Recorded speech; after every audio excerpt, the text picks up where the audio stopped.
Monsieur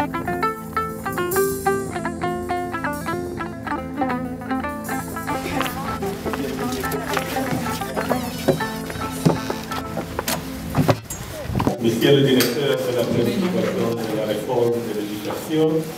Madame Kupakalo, qui nous a honorés de sa présence et nous a démontré encore une fois son engagement personnel pour la promotion de son pays, pour les droits des enfants et des femmes au Sénégal et dans la sous-région.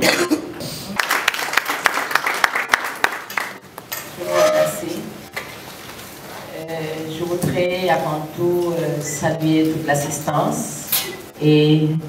saisir cette opportunité qui m'est offerte ici pour vous témoigner toute ma satisfaction d'avoir été conviée à cette rencontre, mais surtout d'avoir été choisie en tant qu'invité d'honneur à cette table ronde sur le thème de l'art et la musique comme moyen de communication pour le développement, la promotion du droit des filles et des femmes à l'éducation. Parce que comme vous le savez, en Afrique de l'Ouest, depuis plusieurs années, le problème de la violation des droits des filles et des femmes se pose. Ce problème est devenu de plus en plus crucial et on peut en citer surtout la non-scolarisation des filles. Et d'ailleurs, c'est ce qui m'amène en tant qu'artiste engagée depuis plusieurs années maintenant à faire le tour de l'Afrique, le tour du monde, mais surtout le tour de l'Afrique, pour faire des plaidoyers sur ce problème fondamental qu'est la non-scolarisation des filles et leur maintien à l'école. Parce que comme vous le savez, la musique pour moi est un excellent vecteur de communication, c'est un excellent levier économique. À travers la musique, nous pouvons véhiculer des messages forts sur l'éducation, sur la santé, sur la lutte contre la pauvreté de manière générale, mais surtout sur ce thème très important qui me tient beaucoup à cœur, à savoir l'éducation des filles. Ce qui, encore une fois, je ne cesse de le rappeler, est la preuve que la musique est un excellent vecteur de communication qui peut promouvoir de manière solide le droit des filles et des femmes pour le développement de leur éducation. Pour citer quelques exemples, je vais juste vous raconter quelques expériences que j'ai eues lors de mes sorties avec des partenaires tels que UNDP, tels que UNICEF, tels que UNFPA, sur un plan national, mais aussi dans un plan régional, à aller visiter le Sénégal des profondeurs, où mon rôle a été de réunir les femmes, qui sont les mères de famille, les chefs religieux, les chefs de village, les GIE, les mouvements associatifs, pour leur parler de l'importance de l'éducation dans notre société, mais surtout l'éducation des filles. Parce que pour moi, il est important que les filles aillent à l'école. C'est en ayant des filles, le maximum de filles inscrites à l'école, et que ces filles surtout aient la chance de terminer leurs études et ne pas qu'on les sorte de l'école pour les marier, que nous pouvons espérer nous retrouver avec des femmes intellectuelles brillantes qui peuvent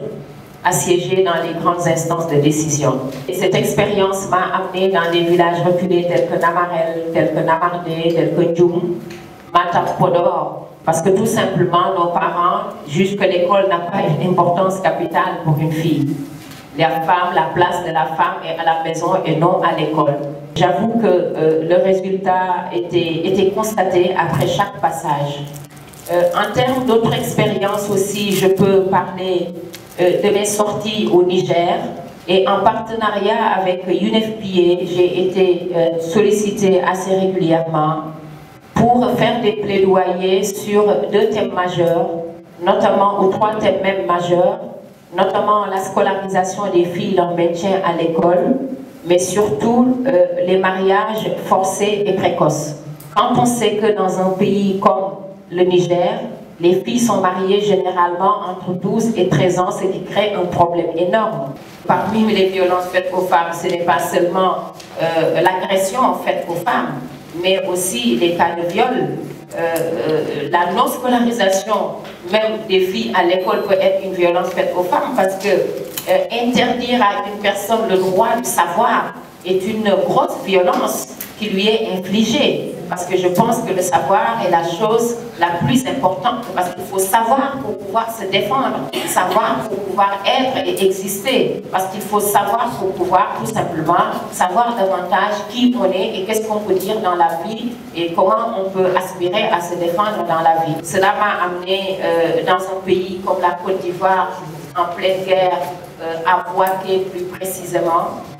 où j'ai eu l'immense, à la fois l'immense plaisir et la fierté d'avoir parlé à des milliers et des milliers de femmes. Moi, j'ai été leur dire tout simplement que c'est vrai, il vous est arrivé quelque chose d'horrible, vous n'avez pas cherché à le vivre, mais ça ne veut pas dire que votre vie est finie. Dans la vie, il faut savoir rebondir, il faut savoir se battre, il faut savoir garder la tête haute, il faut amener vos filles qui sont là à l'école, les inscrire, et demain elles sauront comment défendre leurs droits et pourront faire de sorte à ce que de telles choses ne puissent plus arriver en Afrique. Et donc pour vous dire qu'aujourd'hui, la musique est vraiment un domaine fédérateur, un domaine au-delà de ce qu'on dit, de ce que dit le proverbe, la musique adoucit les mœurs. Moi, je pense qu'au-delà de cela, la musique est vraiment quelque chose qui permet de fédérer les cœurs, qui permet d'unir les gens, qui permet de résoudre des problèmes dans le cadre de la lutte contre la pauvreté. Donc, pour vous dire que la musique est vraiment un excellent levier de développement et c'est un excellent moyen de communication pour le développement et la promotion du droit des filles et des femmes à l'éducation.